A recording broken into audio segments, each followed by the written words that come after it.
Hello friends, नमस्कार, good morning. आज August मास 14 तारिख बुधवार। प्रतिदिन आपण यही ताजा खबर वीडियोटी को लाइक करी चैनल को सब्सक्राइब कर दिंतु। ओडिशा ग्रामांचल रोकथुवा लोक मोहन चरण माझी बड़ पदक्षेप। विद्युत बिल पैठ करने लॉन्च है मोबाइल एप्लिकेशन JCMA। ग्रामांचल घरे बसी लोक मैंने विद्युत बिल पैठ करेंगे, जहाद्वारा ये एप्लिकेशन ग्रामांचल लोके बसी विद्युत संबंधी अभियोग करेंगे। परवर्ती खबर, ओडिशा शिक्षक योग्यता परीक्षा बा OTET परीक्षा आसंता 17 तारिख अनुष्ठित हो। 2टी पेपर विशिष्ट परीक्षार प्रथम पेपर सकाळ 9 रु दिन 11:30 एवं द्वितीय पेपर अपराह्न 2टारू आरंभ हो 4:30 पर्यंत रहिबो। परवर्ती खबर, नवीन को पई बढ़िला अड़ुआ। बंद पड़ा समस्त मामला को सानी तदंत हेबो।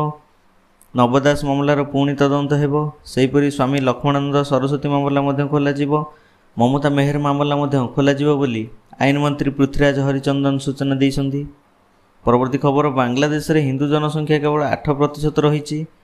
केवल 90% रु अधिक मुसलमान रही। मुसलमान थिबा जनसंख्या बहुल देश में वर्तमान हिंदू संख्या ह्रास पाइबार लगी। परवर्ती खबर, ओडिशा रे ह्रास पाइब विभिन्न खाद्य सामग्रीर दाम।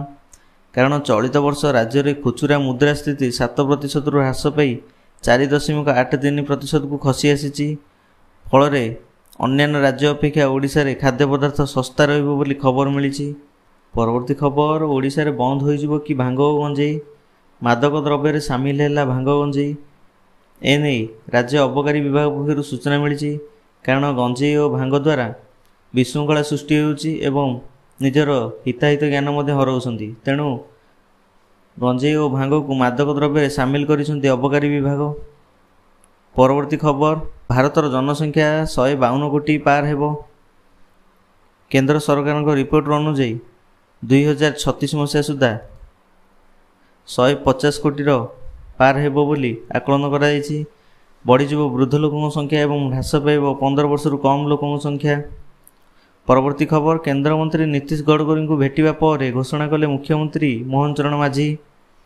भुवनेश्वर पुरी जाए सर्विस रोड हेबो।